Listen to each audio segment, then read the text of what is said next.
Laces one upfield. It's Waddle once again. He's in a big game. Oh, it's a touchdown. His 100th career touchdown. This is the Vince Faithful Postgame Show.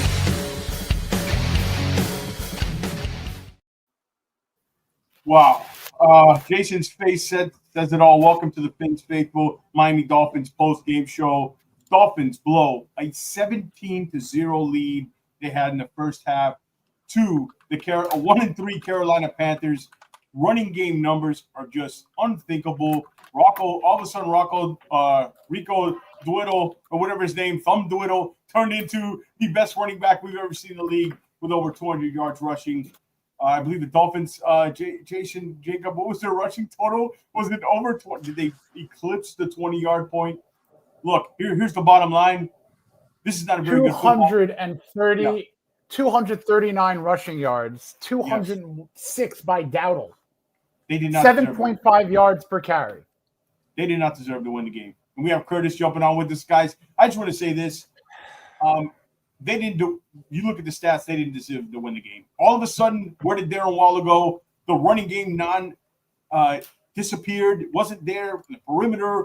They started running up the middle. Curtis, who's with us now, who on the Saturday show, we said run on the perimeter against this defense. They tested it inside. Somebody's got to pay for this loss. And it might not be the two guys you think. It might be the third one of our own Alfredo Arteaga from 3 yards per carry. Had a good mention on his timeline. Are we worrying about the wrong coach? But we'll get into all that in this post-game show. We have Jacob. We'll have some guests pop in, but we have Jacob. You know him, J-Man Dolphin on Twitter. Of course, my co-host and co-pilot as always. Jason Sardi.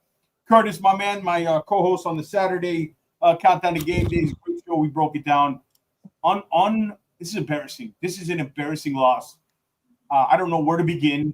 I'm going to let you guys take this. And guys, everybody who's following us on YouTube, guys, drop the likes. We appreciate you guys. Join the chat. Vent here. This is a vent section. This is the time to vent because this is not good enough. And maybe we should have known this wasn't a very good team at all. I'm going to start here, Curtis, with you, Jason. Just go ahead. Get it off. Let me just speak. I mean, we all went into the season. And when I say we all. Let's face it, every single one of us said, all right, the trenches are close to being fixed. Well, that's a big fat zero because the rushing defense was non-existent. Rico Dowdle looked like a combination of Eric Dickerson, Adrian Peterson, Ricky Williams, Barry Sanders, and Bronco Nagurski. Yeah, it was unbelievable. Unbelievable. And to not, do what you can to kind of stick your foot on the throat of a bad team when you're up 17-7 or 10. They came out a completely different team in the second half. So I have no idea what was even said in half. I mean, you have to smell the blood in that kind of situation if you're a Dolphin team. They targeted Darren Waller like he was the greatest tight end in the world in the first half, had a terrific first half, and then 0 targets in the second half. Jack Jones was getting flagged and cooked and got a lucky one because he egregiously, not my word, the Carolina broadcast crew, because that's what it was. Eric Collins, the Charlotte Hornets play-by-play guy. He won a Porsche today. It seemed that he was betting on this game. That's besides the point. But to me, this is the worst loss in my recent memory in terms of, thinking that you had one since the Monday Night Miracle against the Jets back in 2000. I mean, I know we're getting into different realms and regimes here, but this is 10 times of a worse loss than the Colts game, 10 times of a worse loss than the Bills or the Patriots game. This was pathetic. This was absolutely pathetic. And they started off okay. Tua played fine until the very end when he missed some throws and, it's not his fault he gets back. What's new? It happened. But there was times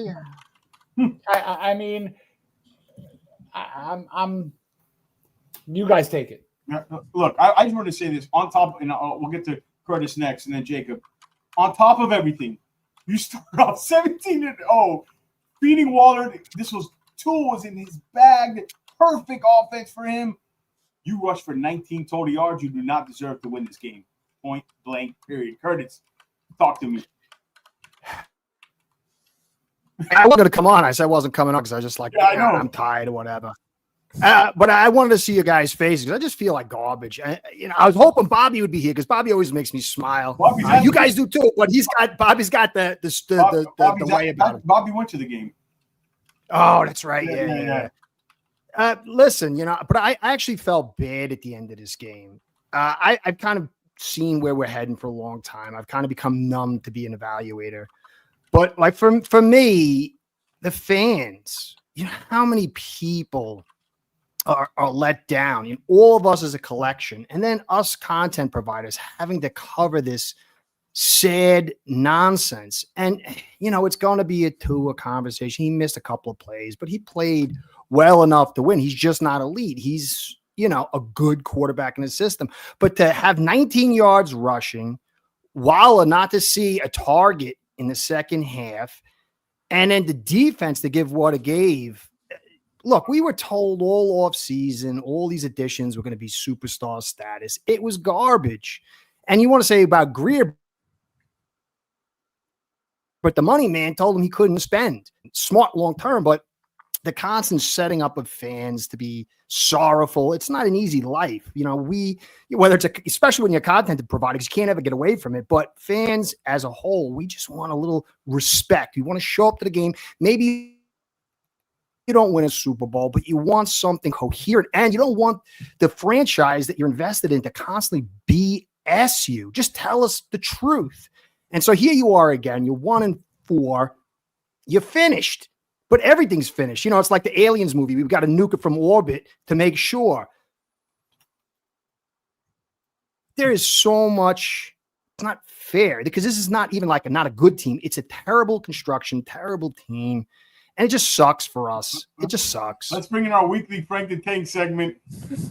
Frank, who's got to pay for this, man? I don't even know. This is embarrassing. Thank you, Frank. I need you to make me smile, buddy. Frank, we need you to go old school Frank right now. I need you to let him have it.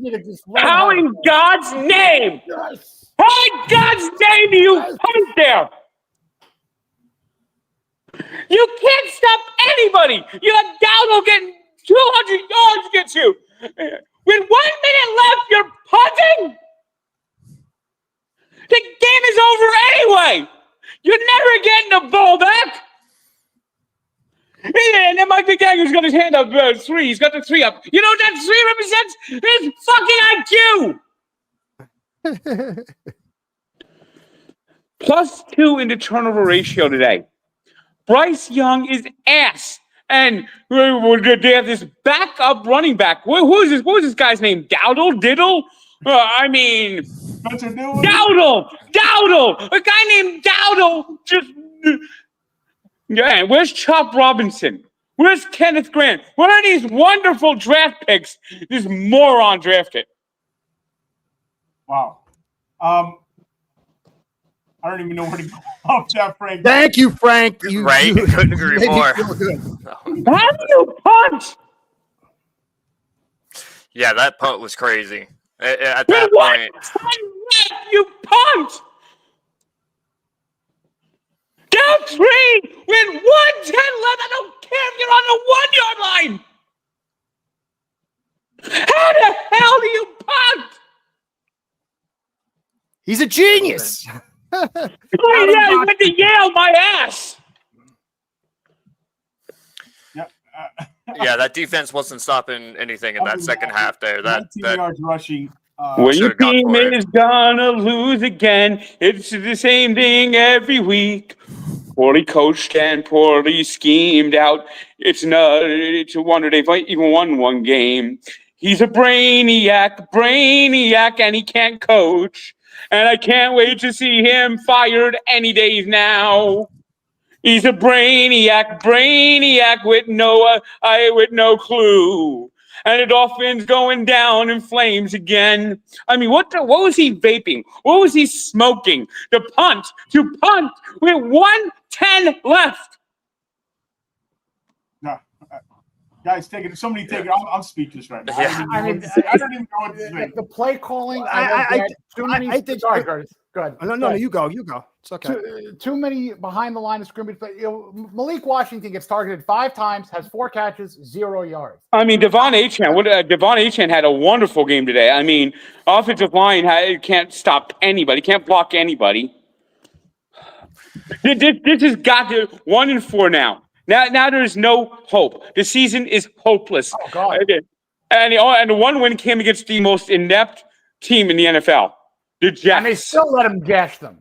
But Breece Hall gashed them, letting up too many yards. They got lucky that the Jets were so inept and gave up the ball 3 times. So Have we had a game yet? That game rather than the Dolphins winning that game. Who's the Chargers running back? Omarion Hampton. Yeah, he's gonna eat next week. Yeah, He's gonna eat. Wait! Didn't you say in our last post-game show about Chuba Hubbard, whoever the Panthers running back? You said, "I hope you have him on fantasy. I hope whoever had Rico, whatever Spencer did with him, whatever his name is, at running back." Listen, Rico Dowdle, he's pretty good. He had 1,000 yards last year. He's not terrible, but the fact of the matter is, we made him look like an absolute Hall of Famer right now. We made him look like Jim Brown. Well, there were so many holes and so many missed tackles. And Chop Robinson, Grant, we basically waste every draft pick. Chris Greer cannot be allowed to do another draft. Yeah. Ever. Ever again. And you know what? Darren Waller's eating. Let's trade him. Let's upgrade that from a 4th-round pick to a 3rd-round pick. Someone needs a tight end. What happened? Guys, anybody can Internet out again. Awesome. You're good. Your internet went out? You're back now, Curtis. Yeah, just I'm in the mountains. I always get screwed. I got a question. I wanted to hear what you had to say, man. Repeat it. Go ahead. He repeat what you just said, Frank. He didn't hear you. I think Darren Waller's looked good so far. I think you got to trade him. The last 2 draft picks, Chop Robinson, this Grant guy, they suck. Chris Greer cannot be allowed to do another draft pick. Chop? I mean, did you see Grant? Did you see Grant with the 80-year-old woman breasts? That's. Forget it. Here's the I thing. mean, the 13th overall pick, and that's what you pick? Are you fucking kidding me? Here's the thing, though. We're relying on 2 young linemen to. That's the problem. You're relying on 2 young. It takes time for these guys in defense of them. I know it has to be great, but we shouldn't be relying so heavily on them. You know what the bottom line is? These were 2 teams that are about the same. Dolphins are a bad football team. They're a bad football team. As much as we want to sugarcoat it, you had everything lining up for you. We won the turnover battle, correct? 17-0 lead, and you 2-0 turnover. Didn't turn the ball over today. No. And Tua is it's over for Tua. It's over. I don't think Tua was the biggest problem today. No, he's not. But today, I mean, he had a 90% of the game. He was fine. I think he was really good. 90% of the game. Good. I agree with you, Jason. Go ahead. Go ahead, Frank. But there's just not enough on this team, it's October now. They're 1-4. It's hopeless. Fire McDaniel. Let's start trading play. Let's see who we could get. Let's see if we could get anyone that could bite. Well, I especially love to trade Waller. Frank, to your point, what I think would be advantageous is if they try to move up the draft ladder as best they can. Waller and a 5th for a 3rd. Chubb and a 4th for a 2nd. You know what I'm saying? Like upgrade picks if you want to add the player. Get as many top 100 picks as possible because you're going to probably need to move up the board to get a top 2 or 3 quarterback, and you still have 4 or 5 other needs. You have to go into this process with heck, we're gonna have to. No, we don't want to make the same mistake that the Titans made. We don't want to make the same mistake that the Panthers made with Bryce Young, and Bryce Young is terrible. He's not good. If there's not a good quarterback sitting there this year, wait till next year. Draft the other positions first. I was going to say, depending on who ends up committing, right? Well, the pool could be really good this year, or it could be pretty light. Well, Arch and Manning's depending on draft where we stock take is taking a hit. He Oh, yeah. he is not, He's and he's not not coming out. Yeah. Yeah, I I was tell gonna you say, someone. there's I a tell you chance he's someone who probably staying. I'm starting to really like. CJ Carr. Yeah, I've heard that name a few times. You know who I don't think is going to come CJ on? Carr. CJ Carr is a redshirt freshman, and he's playing in the most high-profile team in the NCAA in Notre Dame. And I think he might be the best quarterback Notre Dame's had in 30 years. He's looking good. I'm a big Sellers fan, and Sellers doesn't look like he's coming out. I'm going to tell you a name, and this is a name I've been high on lately. Yeah, Zach Sellers has been Lawrence. has nothing. Has not. I mean, we're going to put him on a milk carton soon. And the quarterback that I like is Taylor. We mentioned him on our show with Alf, Jason. Taylor Green, the quarterback at a 6'6", 230, comes off the bus, what you look like. But we got plenty of time. Let's focus back on this game. Curtis, where did they lose this game? Where did it start? After the 17-0, or Frank, either one of you guys, where did they start losing this game here? Because I still don't understand how this unraveled. I really don't. Well, the Panthers understood their strength advantage, and they started leaning into it. They played over coverage. They knew they could run the football. They knew we couldn't run. All right, guys, so I'm gonna cut out of here. All right, Frank, thank you so much, man, for coming on. We'll see you maybe next week. Come on again. Thank you. Fantastic singing, sir. All right, brother. Frank, and shout out to Frank to take it his weekly segment. Yeah, right. Oh, he's great. He's great. I just want to shout out to everybody in the chat. Come on over to the chat. Come on over to YouTube, everybody. This is a vent therapy party here. We'll Let talk it all out. how it unraveled, what happened, and where do we go from here. And I just want to shout out everybody in the chat and come on over to YouTube. Hit the follow button, subscribe, thumbs up, and we got another victim. And go ahead, whoever was talking, was that you, Curtis? Go ahead, finish off. Sorry. Yeah. It's just you can't expect to win when you're that outmanned in the run game. 19 yards to over 200, and we talked about it how with A'Shawn Robinson and Brown, they were going to dominate, and they didn't understand it. It was like a feel out phase, and it would look different if they didn't have those turnovers. But once the feel out phase happened, it was all over. You can't win like that. And Tua missed a couple of passes, but I've seen plenty miss. You call games like that. You can't allow that lopsided kind of run. So it's very predictable. Yeah, am I breaking up again? Yeah, that's all right. I'd be shocked if you weren't. I'd be worried. If you're not breaking up, I'd be worried. Would be a show without Robo Curtis. Jacob, talk to me here, Jacob. Where did this go wrong for you? And I will say this. I can't stop looking at that rushing statistic. It blows my mind. Is that insane? Kind of I would like to go back in history. Jason, maybe you can, or Sam, somebody look that up. Has there been a disparity in rushing yards like that ever? It seems like a lot. Go ahead, Jacob. See, it's a story of two halves. The first half, Vince were cooking. Offense was looking great. And then second half, obviously, it fell apart on multiple fronts. I mean, defense started letting up. I guess they kind of been through that time, but there wasn't any other turnovers or anything like we got in the first half. And the play calling change that happens with McDaniel when they're behind versus when they're ahead needs to be studied. It's wild to me how different it looked from the second half to the first half, and it's something I definitely got to look at, more in depth on the tape. But it's that to me is where things ultimately fell apart, because Panthers also didn't get any points until late into the fourth quarter. So defense was holding on, and offense had plenty of opportunities to go and put this game way, way, way to bed. But here we are, talking about potential quarterback picks and what our draft stock might look like. And yeah, I agree with Blockchain James there in the chat. It's a shame we're talking about those, instead of our own team. And it's certainly been just continuing disappointment here. I agree with you, George. I have few words that it's I have at the moment, man. It's incredibly frustrating. This was a must-win game. We needed to go 2-3 up against the Chargers, and that the Chargers also a must-win. Let me bring Sammy in here because Sammy. Yeah. Can I return my Chargers tickets? I just. Oh no! Wait. I want you to start off with this, Sammy. Not only that, how you doing, Sammy? We love Finn Sammy here from Finn's TV. The punt. We didn't mention it. Frank brought it up. The punt. I want everybody's opinion. We'll introduce Sam and he can start here, but after him, we'll go around. We're on the horn here.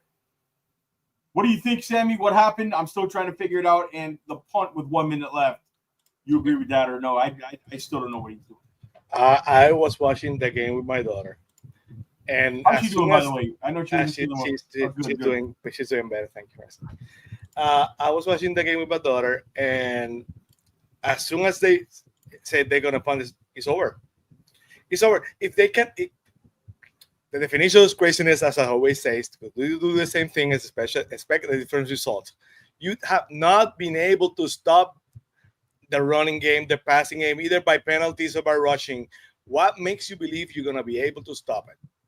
There's no way they're gonna stop us. There's no way. So it's sickening. I'm physically broken today because the Dolphins broke me today. Because when you go 17-0, all you have to do is try to keep the lead, run the ball, play conservative, find a way to win. They win the turnover margin, and they still lose the game. It's just mind-boggling.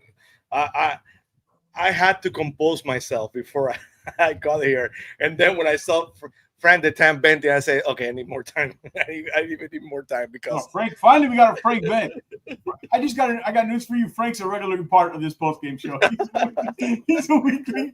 He's gonna give us the check is in the mail.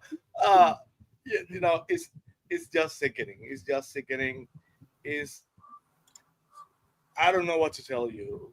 Is Ollie Gordon hurt or injured? Here's before we go on what am I missing here? Yeah, he doesn't know the playbook. But we talked about if you're going to attempt to run up the middle with Cole Strange and Jonas Savane, a rookie, hand it off, blocking Derek Brown, you got to go with power. We mentioned that, Curtis. If you're going to go inside against this team, it's got to be with power. I said take home the 5.5 attempts. Remember our Countdown to Game Day show, Curtis? I was wrong. He must not know the playbook or what's going on with McDaniel. And I will say 36 passing attempts was too much in this game.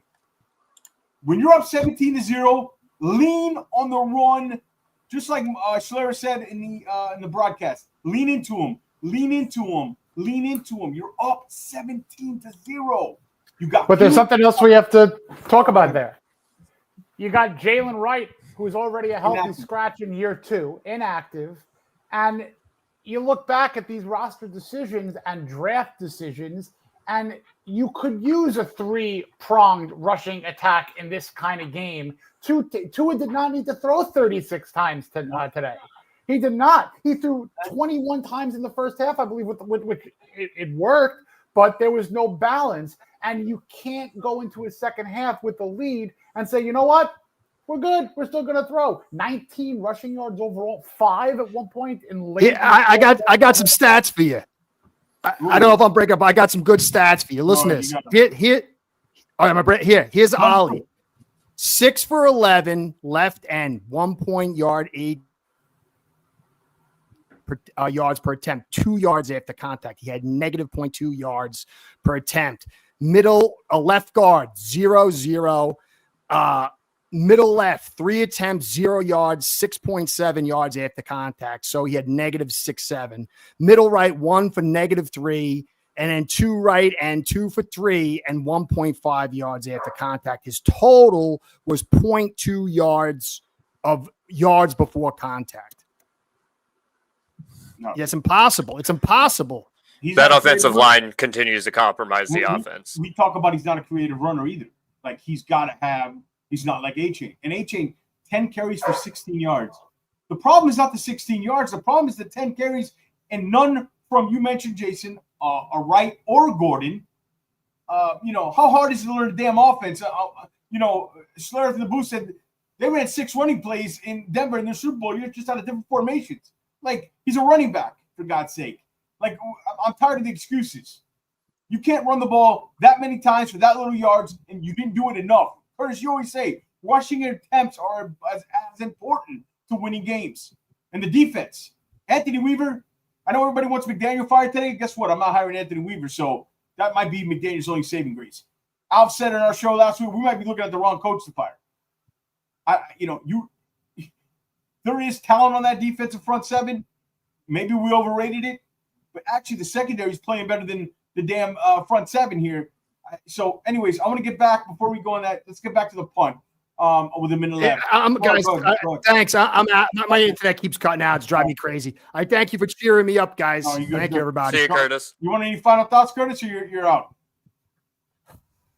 Another total nuke rebuild. Just got to pray. Maybe Harbaugh gets fired, and he's got the cred to come in here and tell Ross and his guys around, maybe don't mess with me. We need somebody to come in here that will have total control as a GM or coach. It's the only hope. And I'm just praying that that's the case. We need that. We need the guy that Ross will back off and his cronies will back off. We need someone with that huge credibility. And if they do, with all these picks, it could be good. Maybe. All right, Curtis, We'll see you. I'll see you Saturday or maybe in between the week. We know. Thank you, buddy, for coming on. Thank you. Be good, guys. See you. All right, so access and Curtis Internet. Do you think that? Yeah. Wait, guys. We do have a sponsor for the show. We do have a sponsor, and I'm not kidding. Is this a time for me to bring the sponsor in, Jason? This is a shit. Nothing else is working. Yeah, might as well. Right. All right, so guys, Rescue Tech 305 IT Services. You can contact Mike at 305-504-TECH. That's 305-504-8324, or email him at mike@rescuetech305.com, or visit on the website rescuetech305.com for all your IT service needs. Make sure you contact Mike. Let him know the Finn's Faithful podcast sent you, and he'll take care of you. Oh, well, that graphic, that looks awesome. Not Mike McDaniel. I don't know anything. Not Mike McDaniel. I don't know who anything to do with the graphic team. That looks beautiful. And Jacob's an IT guy too. So this is for your local 305. Shout out to Mike and Rescue Tech 305 sponsoring the Finn's Faithful post-game Dolphins show here. All right. Who didn't talk about the 1 minute punt? With Zach. I got my thoughts in with Sammy. Jacob, go first. Let Jacob go first, and then Sammy. I'll take it home. Not anything other than I didn't say there with Frank. At that point it was a do or die situation. I mean, with the way the defense was gassed, they let up that last touchdown late because they just got ran out, and the Panthers had so much success running the ball with that amount left on the clock. It just really seemed like that was a go for it moment there. Jason, go ahead. So think about this. If you have your timeouts left, and if you go for it and you don't get it, that's the time to buckle down and hold them to a field goal. And you have a very good returner who can bring the ball out to maybe the 35, 45, and then you could throw a deep bomb, maybe get a flag to try to tie it with a touchdown or even try to win the game with a 2-point conversion. There was no creativity. The second you punted the ball, it was all right, let's get on the tarmac, let's get on the plane. Hopefully I can catch some TV later tonight. That's basically what it was. It was quitting, and to double down on not even using just a timeout, just to use the freaking timeout. I know it wouldn't have gotten the ball back, but you can't leave down with a timeout still there. You can't take it with you, Mike. But to Frank's point, yeah, you gave up, and I'm sorry. He's not a genius. He's just not. Because if he was, we would have seen a Miami Miracle type of play instead of a punt to get the necessary yardage to keep your life going. If he was that much of a genius, he would have decided to stop throwing these bubble screens, to start doing something a little bit more creative and keeping Darren Waller involved in the game. I brought up the Malik Washington had 4 catches on 5 targets for 0 yards. Think about that. That's putting him in Great return by position Malik, for too. failure. You're not even getting him to create. Malik Washington should have been running the same routes as Tyreek Hill. I'm not saying he's Tyreek Hill, but underneath, you could have had Waller. You could have had Nick Westbrook-Akine.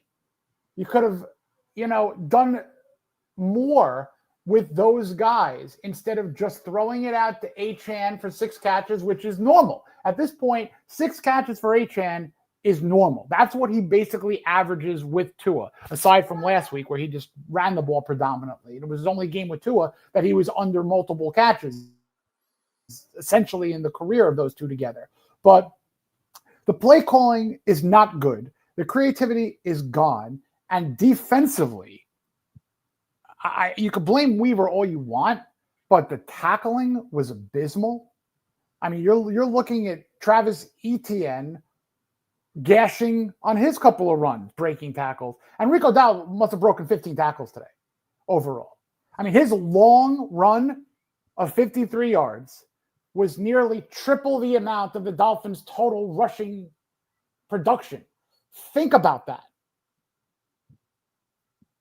Sammy, would you have punted it? And let's go oh, to you a already scenario. answered it. Yeah. Yeah, but let's go to a scenario because I while you talk, I keep thinking about it. Yeah. If at that time we are trailing by 3, right? Okay, it's the same. We have all timeouts. If we go for 4th down and we stop them, right? Yeah. They kick the field goal. We're down 6. You have to go. You have the timeouts and you have to find a way to score a touchdown. Because what's the difference? What's the idea of punting? It doesn't make any sense. You're gonna have to find a way to score either way. So it's just crazy. But this is the game. That's the final conflict in my McDaniel's in my McDaniel's casket because there's no way he can survive this. There's absolutely no way. It'll be really interesting to see how the administration responds after this. I don't expect there to be change, but No. I don't know. I mean, if George, you look at what statistics, do we got next week? Uh-oh. Are you going to be know. right, Jason Sarney? I'll be at the game, Sarney. I've never not wanted to be right more. Like, I don't want to be right. Like, I literally do not. I think that this Twitter community will burn to the ground if Justin Herbert destroys the Miami Dolphins. Think about the ramifications of this. Like, let's just think about it for a second. Dolphins host Justin Herbert and the Chargers down 2 phenomenal offensive linemen, right? They're down 2 linemen still, right? I don't know if any. yeah, Alt and Becton. Alt I think. and Alton Slater. Slater. Slater. That's who it was. Right. So now you have all eyes on the 2020 fifth and that quarterback scenario. The Dolphins saying, we don't want Herbert, we want Tua. Here we are at 1-4. And Right. if Justin Herbert beats the Dolphins at home and they go to 1-5, everybody involved with the construction and the decision-making of this team has to go. There's no reason to continue it because that will be the final nail. I mean, if it's a game like this where the Dolphins were up and the defense lets them back in it, maybe. But if this is not an even quarterback battle, and if the Chargers destroy the Dolphins next week at Hard Rock Stadium, how do you keep it the same? How? Right. I mean, How? I could ask that question right now at Sunday at 4:51 Eastern. How can they keep it the same? Shout out to the chat, everybody. We got over 150 people on our platforms, guys. Make sure you come over to YouTube here. Thumbs up. We got Sammy in the house from Fins TV. Jacob, Jason, Sonny, as always, with us. We're breaking down this Dolphins collapse, 17-0. Your guess is as good as mine how this happened. We're trying to wrap our head around it. And watch the replay of this if you missed Frank's rant because we finally got a Frank rant out of him. Shout out to the chat. We got 910 in the house. Cliff, Steve from Fins TV. Steve's in the house. Black. We got Jerry. Franklin, Mike, Beachwave, Jack, everybody in the chat. Thank you so much. It's kind of a therapy session here. Let's talk about this. It's Jacob. Is there a world where you make a move this week, tomorrow morning, or tonight? What's going on in Stephen Ross's head right now? Take me. You're the owner. What's going on? The Chargers game is the last is the next checkpoint. I agree with Jason there. I think that's if I'm not saying I expect it, but if Finns actually come out, look strong, win against the Chargers at home, you were 2-4 at that point. And Sammy's going to be right. Because Right. then they'll win the next 2 games against Cleveland and Atlanta. Maybe not. Cleveland's looking pretty decent over there in London, Good point. but Good fair. point. That defense is crazy good. That Yes. said, watch us get to 500, and then that's the last time we're at, a middle ground, and then we just sink down.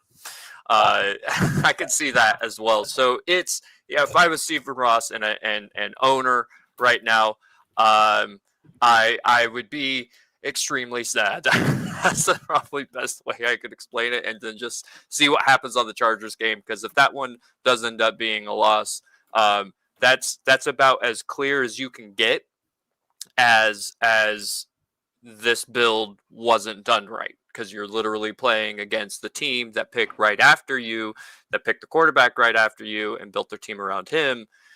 And look at their record, but that's that first head-to-head there. So that's the next ironic point. It's the last win versus the regime ends on the pick. They didn't. I mean, it's bigger than the Herbert thing, honestly. Versus Tua, of course. Chargers are up 7-0 versus Washington right now. But Sammy, your thoughts here? Is this? I mean, who pays for this? And it's too early to start. You agree? Chargers game where the eyes really who pays? We pay because we're what we're paying. We cover the team. We got to put shows together. We are paying. We've been paying for the last how many years? Yeah. We're gonna keep paying because we're gonna be there next week. I'll be there. Quarter You're century, be there. Sammy. Unfortunately, well, listen. Every time I had the chance to meet with fans, it's gonna be fun. I'm excited to go. Either the game basically is an extra because it's cherry on top, and it's still an experience every time you can. Absolutely, you can go in person. We love the team, regardless. We love the team. Look at our backgrounds. Look how much money we spend on this team. Anybody who questions, we love this team. We are the ones paying for this sure. team has been a big part of my life when I was a kid growing up, into the tough times of my life and the good and the bad. We love this team, but we're passionate about it. That's why we cover it. But we cover it with raw honesty, and this is what this channel and what we do here. The people here is raw honesty. Sammy, I'm a huge believer in sometimes you have to reach rock bottom, and I'm a huge believer in closure. So this team might be, if not at rock bottom, we might be really close. And that it has to be completely. Everybody has to go. I know it's hard for Stephen Ross as a loyal person, as a person who, as an owner who had a lot of problems. Getting the right GM, getting the right coach. He had the right ideas with Sean Payton, with Harbaugh before. That didn't materialize. So, it is what it is by now. But, it has to be a complete closure, a complete rebuild. They had to cleanse the franchise for sure because, I'm not saying we're going to we are cursed because I don't believe that we're cursed. I don't believe that. But it had to be complete cleanse. They had to do that from top to bottom. And I don't know if the mandate was we have to balance the budget because a couple of years we will be spending a lot of money and we have to find a way to cut our losses and here or there. But this team is it has so many band-aids that they just can't overcome it. There's no way. So my prediction was right for until the half of the second quarter. I was feeling good about it, but they could not. They stopped playing hard when they got I think it was for the third or fourth down. And not to say that, the guys narrating the game, they had to be from Charlotte because, it felt like a home game. Every time they came screaming, it made me even more and more sick. So, it was a complete. I was sick. I felt sick after the game. So, hopefully, this is a start of the end of the really a start of the end of the beginning of the end for this regime, because there's no way they can keep Greer, keep everybody. They have to start at zero right now. Jason. So a stat I want to bring up that I think is completely on Mike McDaniel's ability to run a game and to play call efficiently, especially when you are up playing with the lead. In the first quarter, the Dolphins had a 12-minute and 33-second to Carolina's 2-minute and 32-second time of possession advantage. That was the last quarter that they were even close of winning it. The second quarter, it was 10 minutes and 5 seconds to 4 minutes and 55 seconds, Carolina to the Dolphins. 9 minutes, 48 seconds, 6 minutes, 50 seconds, 8 minutes and 50 seconds to 4 minutes, 33 seconds. That's got to be flipped. How in the world, in this day and age of the NFL, are you not running the ball effectively enough to take 5 minutes off the clock, 6 minutes off the clock, and limit the other team's ability to come back? The Panthers ran the ball from the second quarter on, especially in the second half, like they were up 10 plus points. Yes. And the Dolphins did not say, whoa. But then you have to look at the inefficiencies of the offensive line as well, not necessarily being able to create. And here we are thinking that we solved that problem. And another thing, if you're going to look at a guy like a Jonas Savaiinaya and blame him, I'm going to take it a step further. And George, you know what I was saying about where I wanted him to play. Why are you playing him on the left side? Yeah. Why? I mean, I didn't mind them doing it because they stuck with it and they wanted to grow young. But it's obviously never worked. But here's the thing, too. We're putting it on. They're not good enough around Jonah. That's the problem. He's a young guy, and you're relying on two young guys to save the line of scrimmage this year. Derek Brown, who we saw today, is a monster. He was not very good this rookie. Not very good. He is a monster, and you saw it today. He's not known because he plays for Carolina. They have very few stars. But he single-handedly dominated them up the middle. The physicality they played with, we couldn't match at all. I'll tell you, the beginning of the game, I was like, McDaniel, I like what he's doing. You're doing things. Look, I said Tua was on the list of problems. Tua was towards the bottom. He just can't elevate you when you need him to get the win. Curtis said it best. He's a solid, good quarterback. He's not elite. Elite quarterbacks take you to that next level. They take you. They drive the bus. They're not passengers on the bus. Tua's not a bus driver, right? He's not the driver. He's a passenger on it. And the thing is, the first quarter when they were with Waller, you saw this is what Tua does well. It almost made you wonder, man, the most effective Tua, and this goes to roster construction, was building a really good defense, being really good on both sides of the line of scrimmage, and let Tua play action and throw it in anticipation and RPO you up, pick you apart. And stay in the game, keep the score low. That's where you're going to win with Tua. When you started giving up the running game, and when you didn't run the ball, when you were up 17-0, just because you ran for 5 carries and you got only 6 yards, do it 7 more times, and A-Chain might pop a 45-yard run, and your stats don't look like that. You can't predict what your running game is going to look like because you weren't successful on 4 carries. And they gave up on it, and you could see even the broadcasters commented, run it to the right side of the Dolphins defensive line. And hell, they did, and it worked. Crazy. They can see it in the booth. Our freaking defensive coordinator can't see that? I'm sorry. My first fire might be Anthony Weaver, by the way. Like, he's not getting the head coaching job. I expected more of the defense. The offense scored 24 points. Was it good enough? Maybe not. Good enough to beat this Carolina Panthers team. Jacob.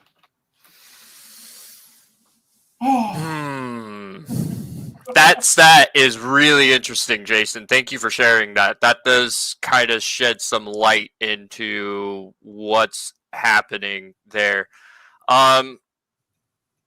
It's hard for me to get too down on the screen passes because I think that's Mike McDaniel's bread and butter for trying to work around the offensive line, and that to me, I think, still continues to be the issue, and that's honestly unacceptable at this point. I mean, everybody in the knows you've got to establish the run, and that goes through all the offensive line. And we've had 4 years in the system.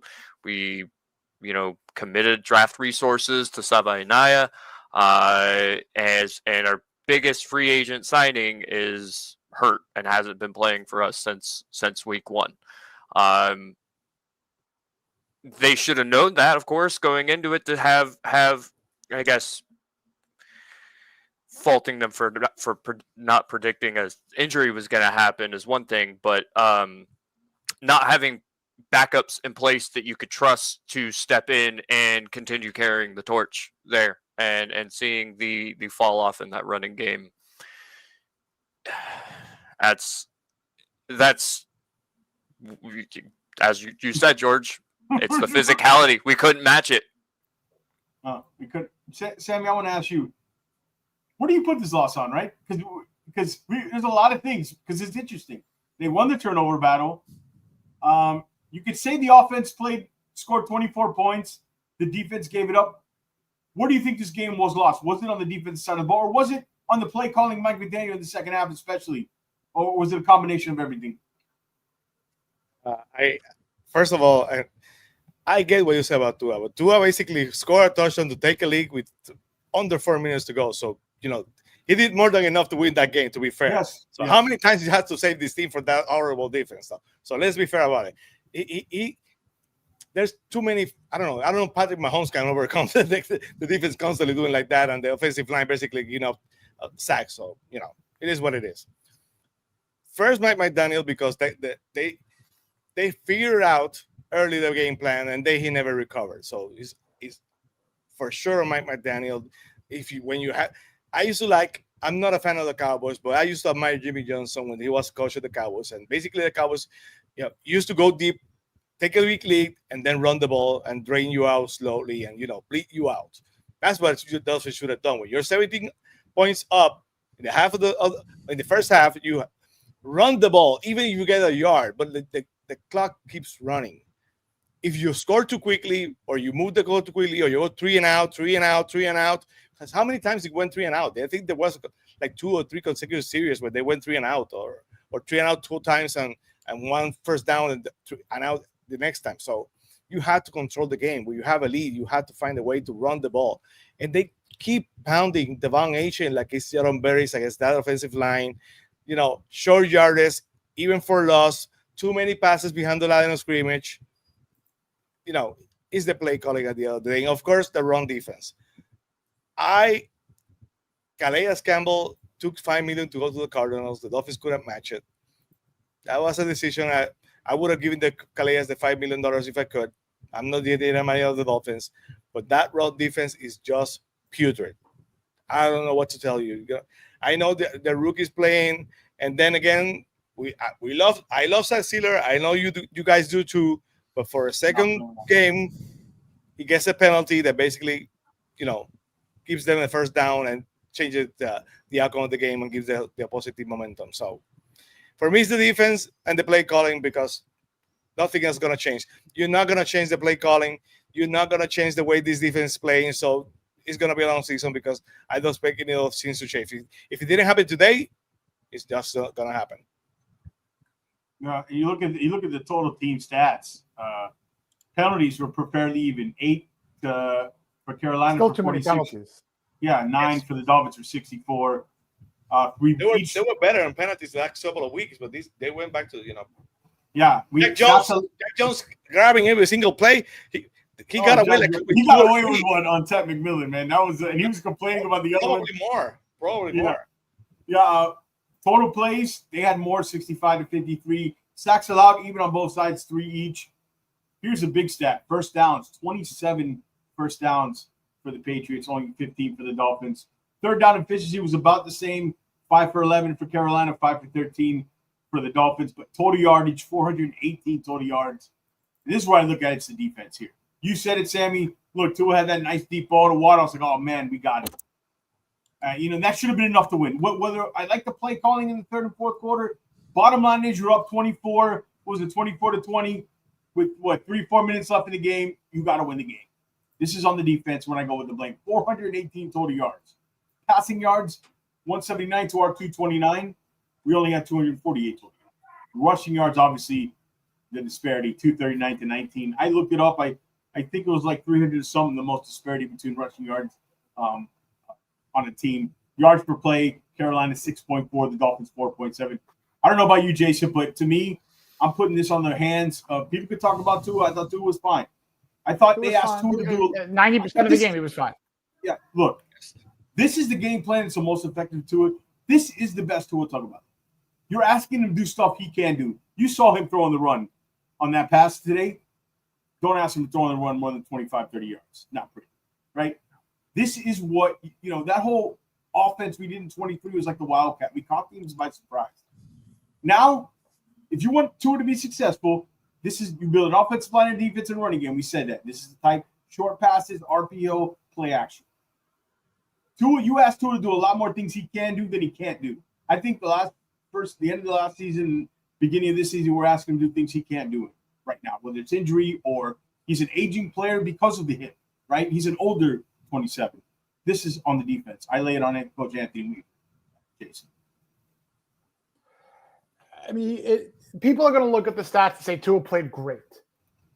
I don't think he played great. He didn't play badly. He didn't play great. He did. He was solid. He was good enough. He was solid. He was throwing anticipatory throws into his tight windows. He missed Waddle a couple of times. I'm sorry, he missed Waddle a couple of times. Well, that would have been a pick, that last one.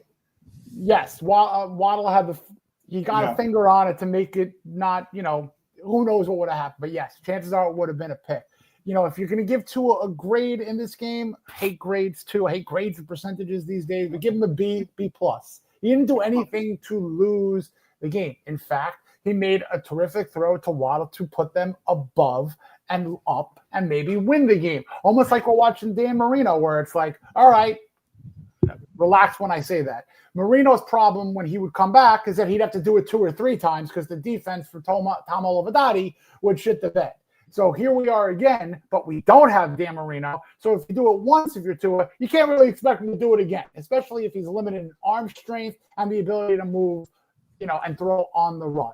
Okay, you put this on McDaniel, you put this on Weaver, you put this on the absolute abysmal tackling. So this to me is an egregious offense for your 2 head guys, is McDaniel and Weaver. The problem is if you get rid of one or both, I don't know who the successor is. To tell you the truth, Sammy, you might have mentioned this name.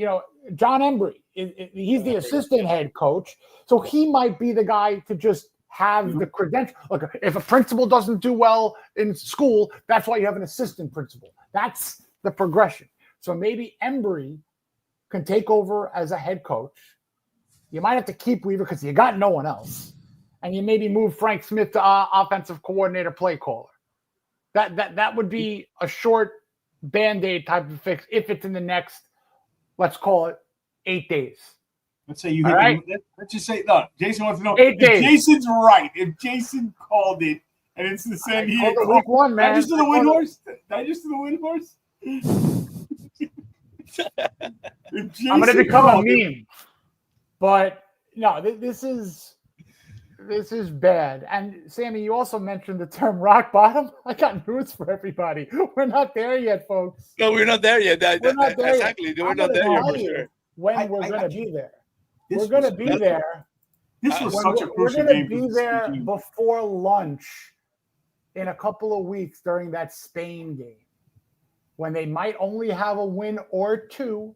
They're going to be coming off multiple losses from the Bills and the Ravens, and they're going to be coming home from Spain, going into a bye week, and we're going to be thankful that we don't have a game the following week because we all need some time off. But I can't see them having more than 3 wins on that bye week. And that is the absolute last time to make a change if they have not made a change. So if they sneak 2 out of the next 3 games or 5 games and they get to 3 wins, come on. They beaten Buffalo? Yeah, Are they beating a bad Baltimore Ravens team? Probably not. Yeah, sure. Okay. But Maybe. Are they going to beat Maybe. Are they going to beat the Commanders? No.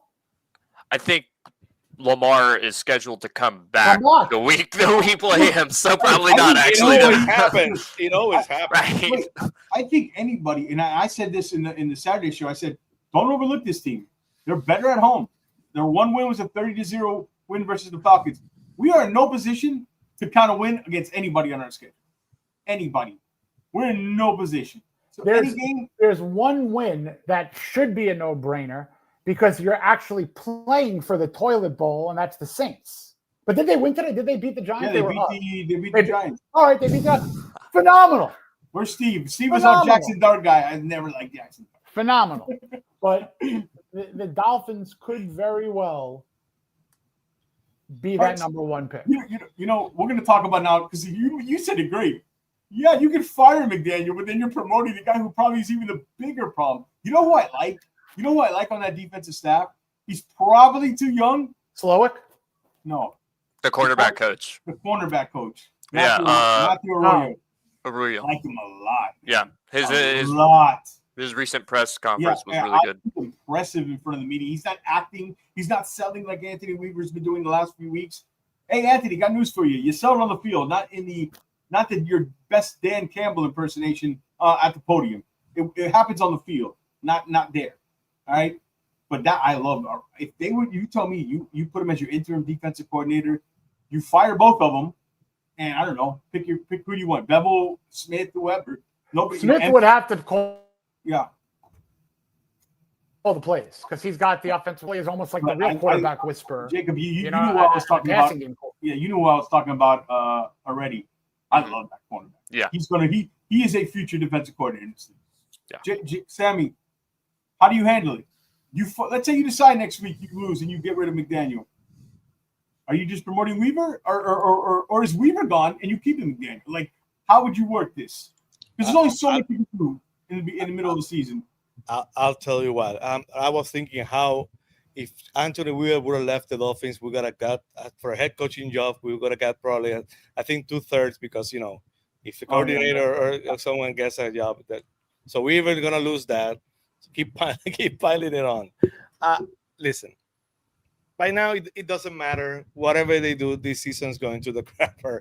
So I always say Embry because my initial thought was that Anthony Weaver, I don't think they were going to make it the interim head coach. They were going to try to, probably protect him from the Dolphins to, let him be the defensive coordinator.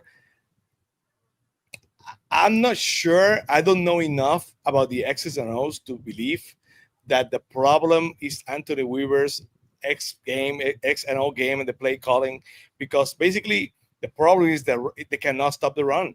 And the defensive front has not played up to par. So do we fire the defensive line coach?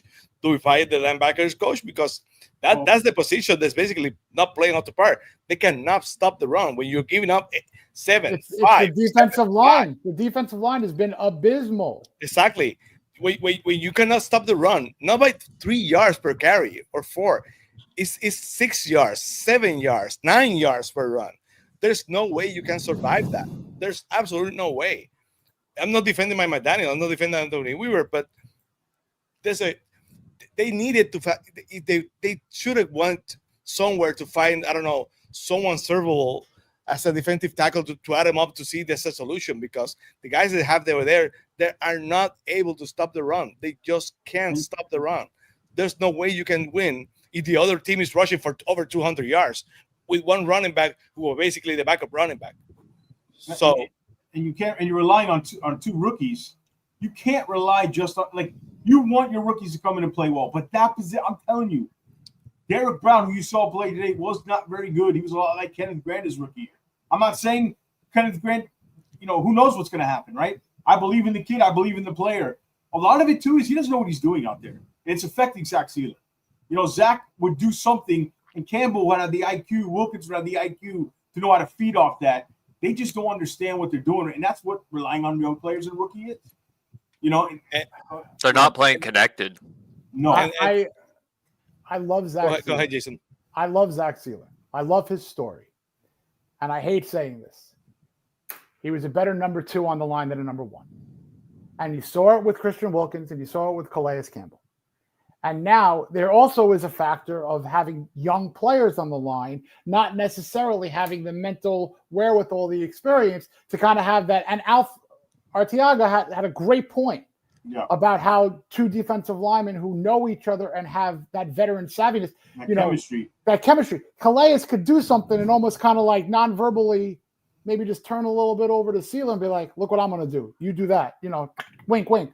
And Sealer now has to do that, but you're now relying on Kenneth Grant to pick up that nonverbal cue or that read from a defensive interior lineman, and he's not doing it. But the fact is, Sealer has not been playing well, and I think it goes back to the mishandling of contracts and personnel 2 or 3 years ago. And I don't want to mention Christian Wilkins, but I will. The Dolphins did not offer him a substantial extension. He bet on himself. I'm not saying the Raiders made the greatest move in the world, overpaying him, and obviously look what happened. But the plan was probably to keep them both. Because if Wilkins would have signed, you still would have probably had enough money to keep that tandem together, and that tandem was a 20-sack tandem. And then last year, look what they did with bringing in a 1-year rental in Campbell, who is a Hall of Famer. I mean, Sealer had a better statistical year, sure, but Calais Campbell or Zach Sealer? Calais Campbell. That defense played connected. He's a Hall of Famer. Yeah. So now you're asking Zach Sealer, and I am fine with giving him the money because you had to just do that for him,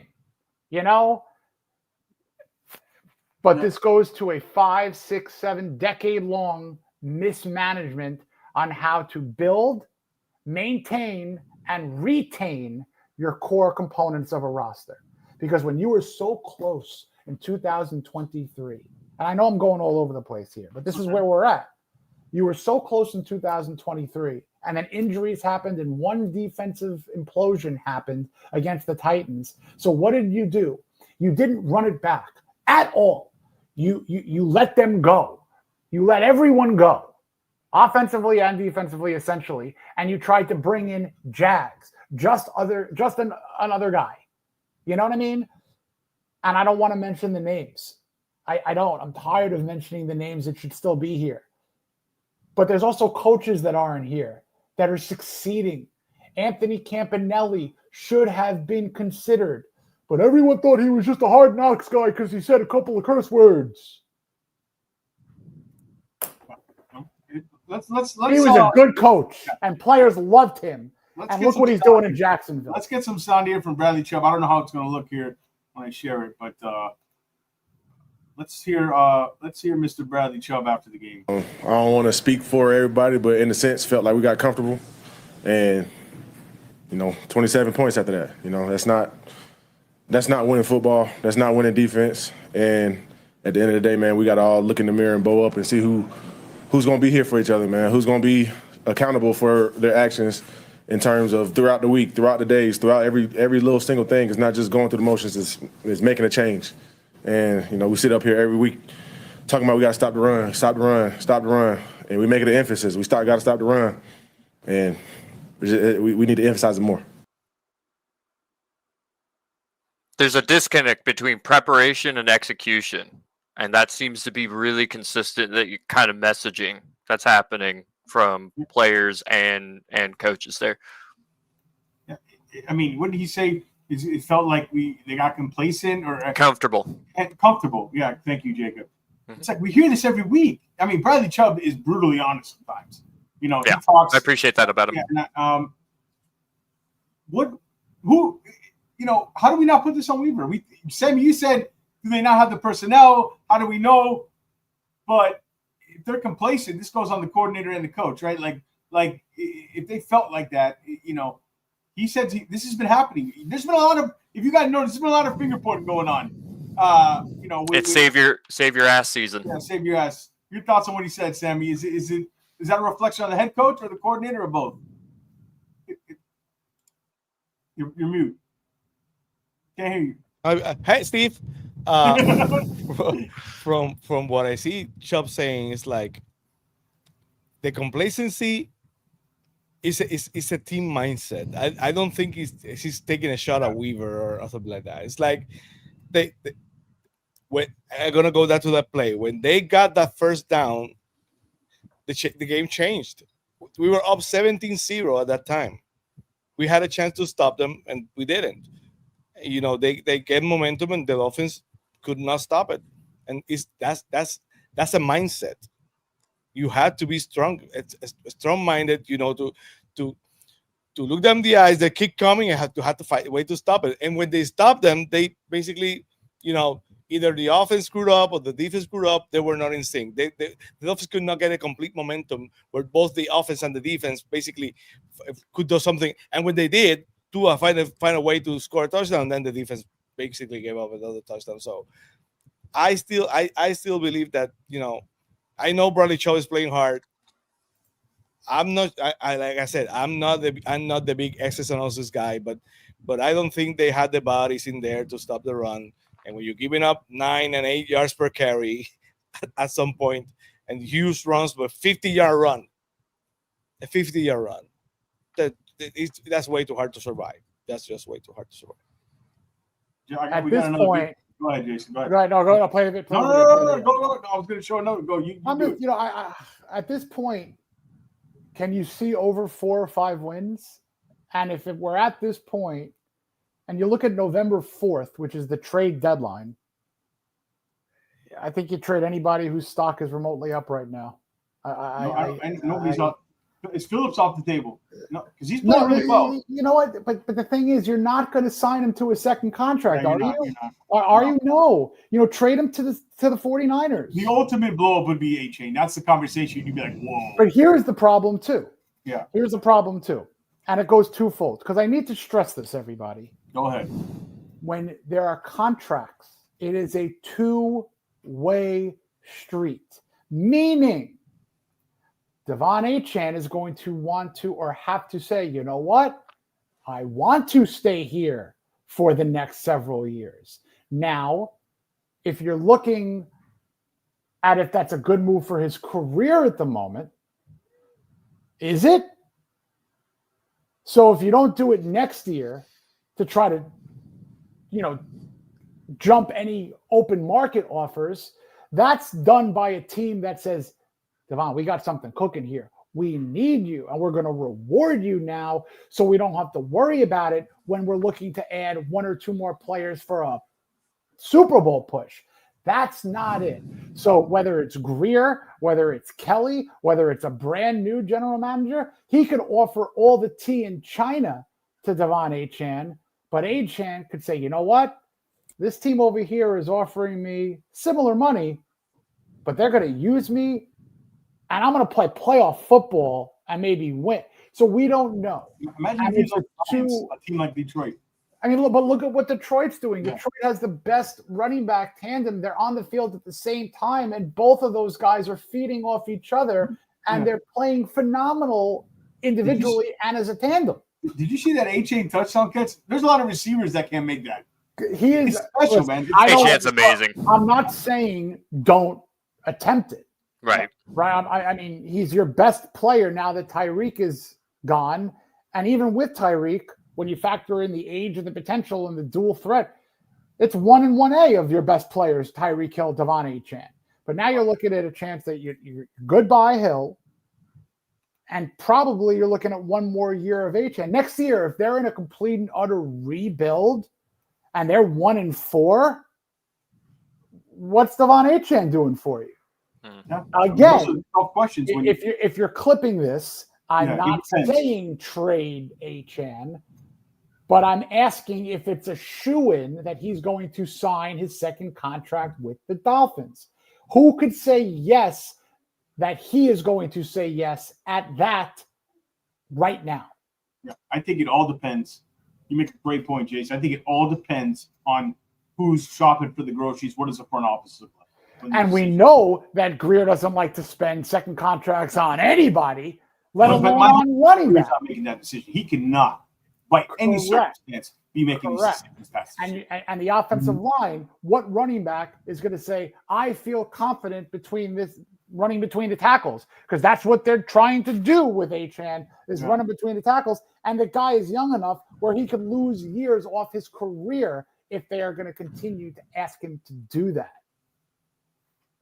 Yeah, and Blake and Chains, Block and Chain James want to see McDaniel. I got a clip of McDaniel. Sam, you had something to say or no? He's muted. Just stay muted. Doesn't matter. Doesn't matter. I thought he was doing the shadur. Yeah. Oh, the shadur. Hey, stop working on Fitz TV. Stop working on Fitz TV over there, Sammy. I don't even know what I'm gonna do this Tuesday. Cancel the show, right? No. Kidding. I thought about it, but I just. All right, let's show a little McDaniel clip here after the game, talking about the running game. I think all things aren't on the table. What I was frustrated with is I thought we had similar issues at the beginning of the Jets game, and I thought within the game we tightened up considerably, considering like aforementioned, we gave up probably on handoffs the same amount the rest of the game as we did the first drive. So you're hoping that you can build on some momentum.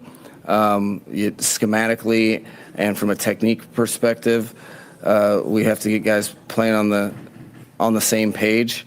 There's no ifs, ands, or buts about it. You don't give up that many line of scrimmage yards without or unless you're uncoordinated in certain ways. That I need to make sure that guys don't fray and try to handle it themselves. We collectively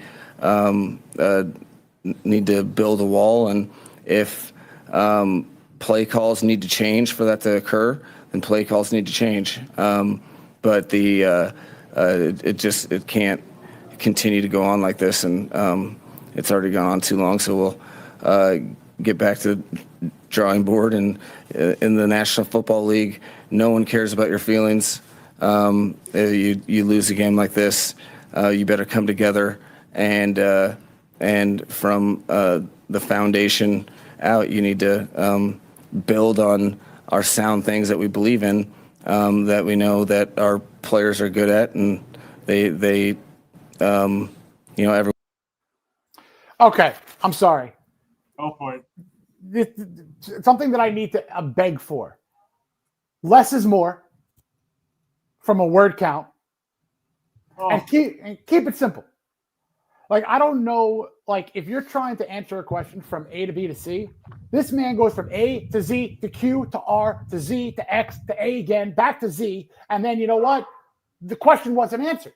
The question was answered about running or tackling or yardage, and he's talking about feelings. No shit, we don't care about your feelings. I care about why you deviated from a running attack, or why you're calling plays that are again putting the ball carrier behind the line of scrimmage, where even if they break a tackle, you still have 4 or 5 yards to get into the plus territory. I think you're missing the biggest thing, Jacob. Did you pick on when he said, what has to change? The play calling has to change? Yeah. Across the bow, back at Anthony Weaver? Yeah, I don't know. See, that's there's potentially some layers to that. I think I'll watch the full press conference before I just determine if that was the kind of the intention of saying that or not. But yeah, he seems rattled too, unfortunately. The problem with that too, and I agree real quick, is that, I just think that there's a feeling that he's almost checked out. I mean, when you look at him in the sideline, you can look at a still image of him. And that's the way he is with every moving image in every game, in every circumstance. There's no emotion. There's no urgency. There's no fire. At least that's not what I'm seeing. I'm not seeing it. I see the same motionless coach on the sidelines, and it's the same regurgitation of word salad at these press conferences, trying to come up with a creative thing to say or a funny thing to say. You can tell he's thinking. He's not sure what he's saying. He's trying to gather his thoughts. So he's I mean, And look, I we're in the podcast business. We know how it works. listen. Someone once told me something about it's called economy of words. All right, use your words very, very carefully. And there are times where you just have to know to stop talking. And I'm going to stop talking right now because I've been using up a little bit too many of those words. Oh, was that directed at me, Jason Sonny? No, not at all. Not at all. That was directed at me when someone told me, wink, wink, talk less. Yeah. No, I'm joking. I know that. I had to say that because I can be that sometimes. All right, you mentioned Sammy. Anything you want to add on that, or Jacob, before I go on to this next thing? Sammy. On my Matt Daniel, yes. I'm gonna have to go to Puerto Rico and help Sammy here. Luckily, I'm seeing Sammy next weekend because he needs a hug. Yes, please. A bear hug. Yes. there used to be a famous Mexican comedian. They used to have a sentence that basically in English means, if you cannot convince them, confuse them. And that's basically by Matt Daniel. Great line, Sammy. Great line. He cannot in Spanish made more sense, but that's the translation. If you cannot convince them, confuse them. And that's basically all he is. He's like a Tinflas. He's like, I cannot convince anyone of what I'm doing, so I want to confuse them at my best and hope for the best. And then I'm out of here. Because he's not convincing. He's not convincing anybody every single week what he said. And when you're winning, he's quirky, he's charming, he's funny. And I've never been about that. It's been a while. But exactly now everybody's like, just get to the point and get out of here. And he's not convincing. He's just trying to confuse us with, a lot of mumbo jumbo and stuff. So I don't waste my time with my Daniel anymore. So it is what it is.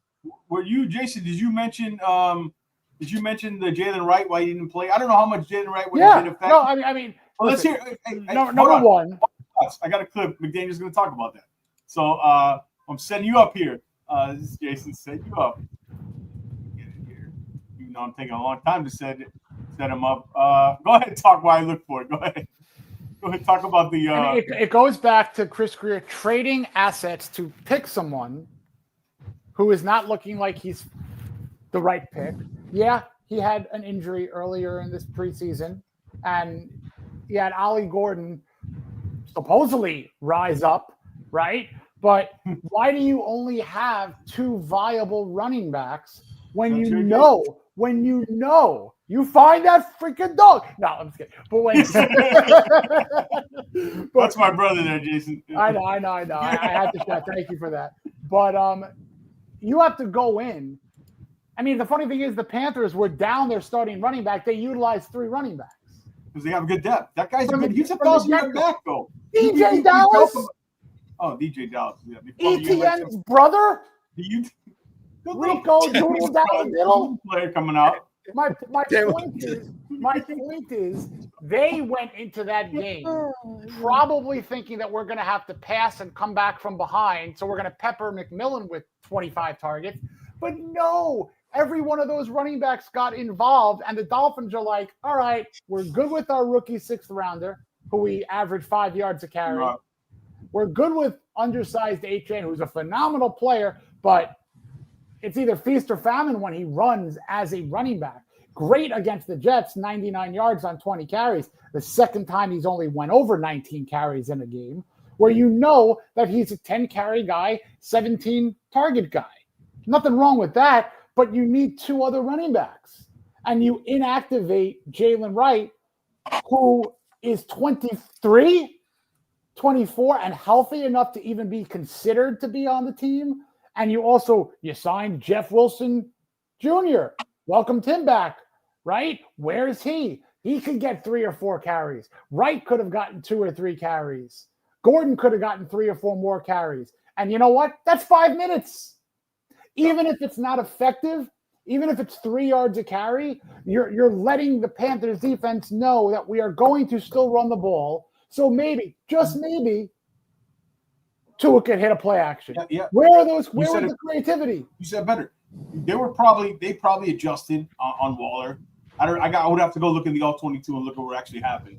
But when they know you're not running it, the threat of running it sets up the RPO. No threat. No threat at all. And I want to show the right. Shout out to over the 200 people we have on all platforms. Make sure you're coming over to YouTube. Thumbs up, hit that subscribe, all the good stuff. Help support us here on the Finn's Faithful podcast. We're breaking down the Dolphins 24-27 collapse with Finn Sammy, Finn's TV, Jacob Lehman, of course, my man Jason Sarney, and of course myself. All right, I want to play. You talked about Jaylen Wright. I got it. I want to play, and I can't take this anymore, this excuse, but I want to play the Jaylen Wright clip that McDaniel was asked about Jaylen Wright, why he wasn't active in this game. Let's go to it. Jaylen Wright was not something that we were totally planning on, but we felt we needed the body for the two other phases.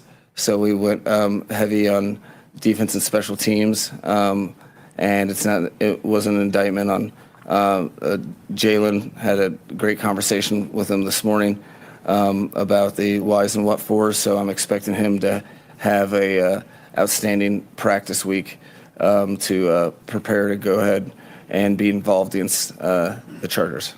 Jaylen Wright was. So what does that mean? Yeah, An outstanding practice week for one carry? No, here's a big question. How many times, Jacob, I'll go to you, are we going to hear that wasn't the plan going into the week? Make it the freaking plan then. I'm not saying Jaylen Wright wouldn't help, but you need to use A-Chain more as a weapon. More Gordon, more Wright in the backfield. You need more backs, Jacob.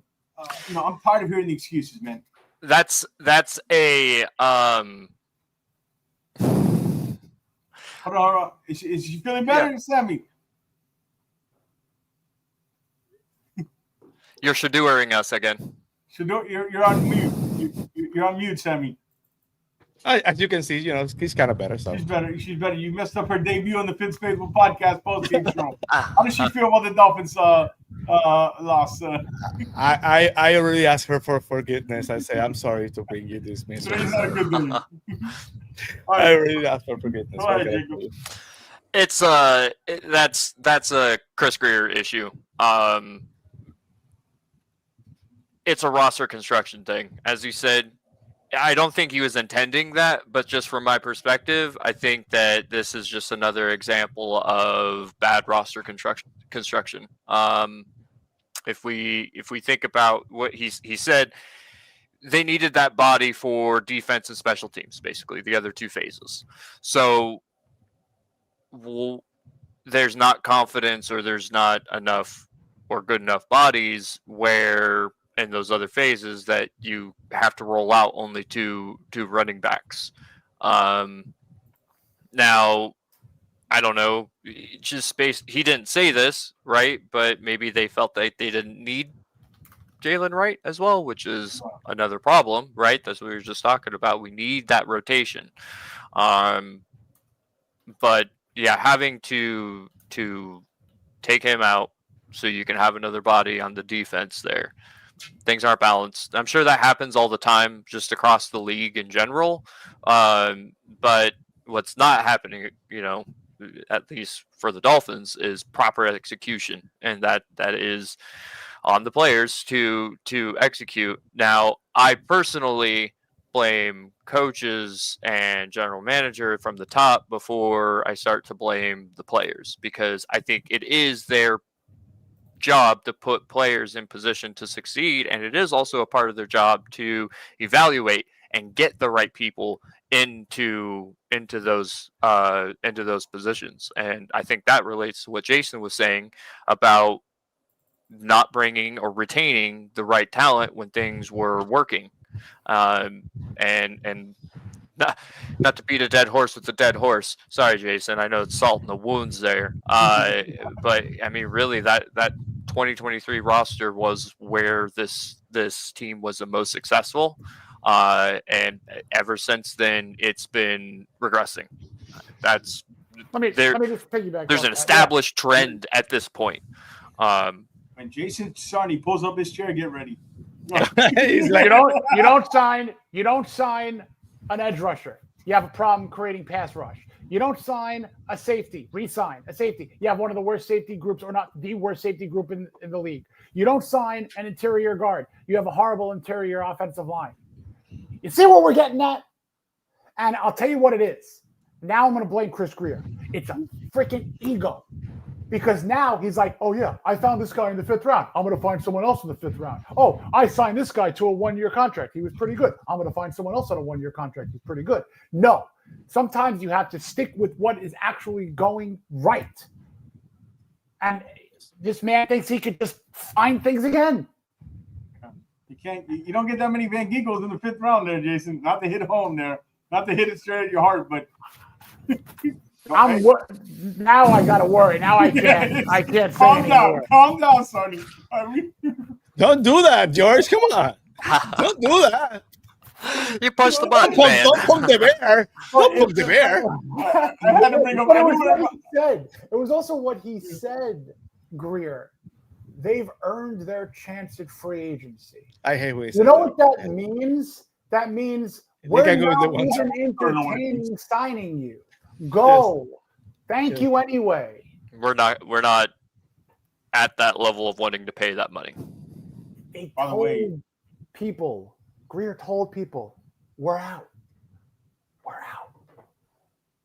Look, I take this back to the beginning when they started the rebuild, right? It's obviously it hasn't gone well. Not a complete failure, but it didn't turn out the way they wanted, obviously. I said I liked the way they were doing it. But when I knew who they had shopping for the groceries, I never had confidence. And I said, we'll be sitting here 5 or 6 years later down the line, and it's going to be too late. And it looks like I don't like to be right. This is one I don't want to be right on, but it's kind of what's going on. And I knew it ever since. The plan was right in 2019. I believe it. I believe the plan was right. Although those plans for teams are those plans of tearing it down and getting up draft picks, that's easy. That's an out for teams who make mistakes and don't know what they're doing. That's an easy part. But I thought it was the right plan. Unfortunately, I had the right plan with the wrong guy buying the groceries. And like what did Weaver say last week?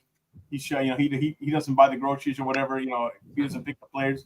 Go ahead, Sammy. You got something to say, or are you just drained? I'm almost out of here. But before I go, it's hard when you basically. I've been saying it for a couple of weeks now that the rebuild officially failed. We know that already. Now it's a Temu rebuild because we don't have the assets that we once had. No. The salary cap situation probably as bad or maybe even worse. So hard times for Dolphins Nation coming up. But with my motto right now is at least we have each other. So next weekend we have next weekend, at least we have. I'll be seeing Fans Weekend. I'll be at the Chargers game. All right, those are Sammy's final thoughts. Jacob, your final thoughts. We got the Chargers next week. Your final thoughts on this game and the Chargers next week, heading into next week. It's been a lot of bad. We've well covered that. So I think for my final thoughts, I'll try to leave on a bit of a positive note. I do have faith in our young rookies. I think Kenneth Grant will develop and will become a consistent starter, and I also believe the same about Chop.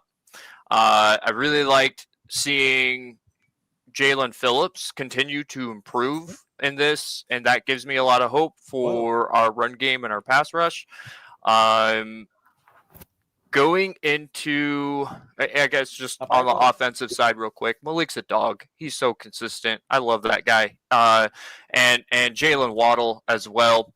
I mean, right into that primary wide receiver role like butter, as expected. I mean, so many people have talked about Waddle needing to see more action this season, and it's so unfortunate it had to happen the way that it did. Speedy recovery of Cheetah, but as expected, Waddle's doing his thing, and I agree with you guys that Tua played well enough that he wasn't a problem. He would be. I would think he'd be more on the solution side of things. That being said, he doesn't have, and time will tell over these next few games. definitely don't want to say, "Oh, season's over," even though it probably is. Right? I mean, realistically, we're on a bad trend. I will acknowledge that there is a chance. There is a chance that we come back 3 days from now when we turn the page to Charger Week. The road to what would it be? 13-4 starts in a few days. Wouldn't that be so Dolphins? They win the Chargers game. I mean, it would be so Yes. Dolphins. Also, we've talked a lot about coaching changes in the middle of the season.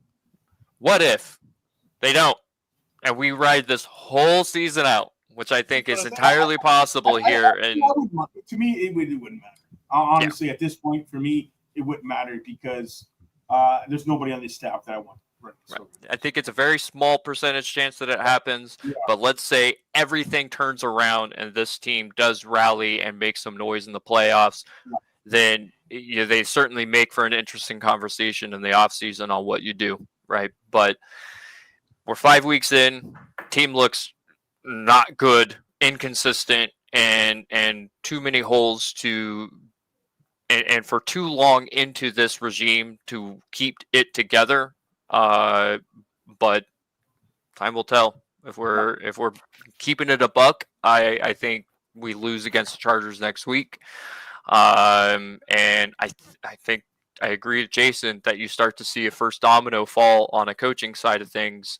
And which one? I would kind of be surprised, honestly, if it was one of the McDaniel, Greer that are let go. I think you might really be onto something there, George, with DC probably taking the first shot.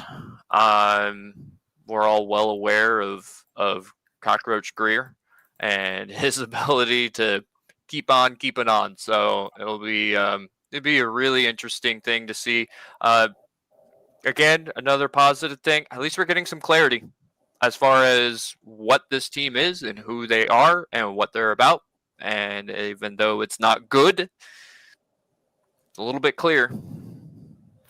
Yeah. Jason, take us home here. All right. I was looking at something, and it pisses me off.